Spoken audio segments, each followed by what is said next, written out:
Hello fellas, come and join with us to our short beach escapade with my VR family.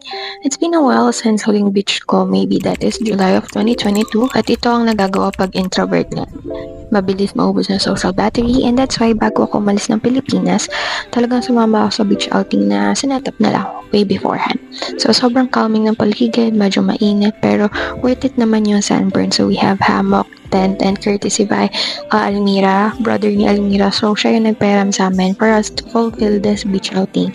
So sa sobrang calming ng paligid, di mo na ma-realize na may sunburn ka na pala. And anyway, nag-camp lang kami since walang available rooms sa Manuel Uy Beach Calatagan.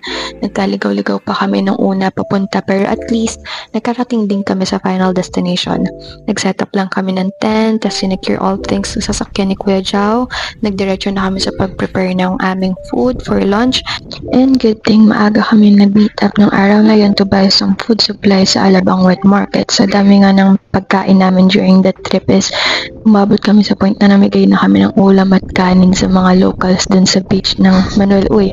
So after namin mag-ayos ay nag-change outfit na kami agad since sayang naman yung araw dahil 2 days and 1 night lang kami. For sure na after that kinabukasan preparing food na kami and impake na din kami. So ito, this is my outfit. So medyo confident tayo dyan kasi natatago pa yung mga bilbil natin. So lakasan nga lang kami ng loob during that time kasi nag-all white kami. But good thing about the Manuel Uy Beach Calatagan Resort is white sand siya. So, hindi ganun mag-i-stain sa mga suot namin yung pinaka-sand. So, after picture taking, talagang kain time na, which is di ko na nakuhaan ng video. So, until the next day.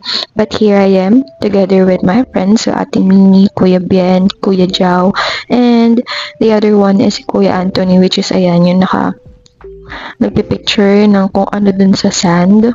So, yan lang guys. See you next time. Thank you.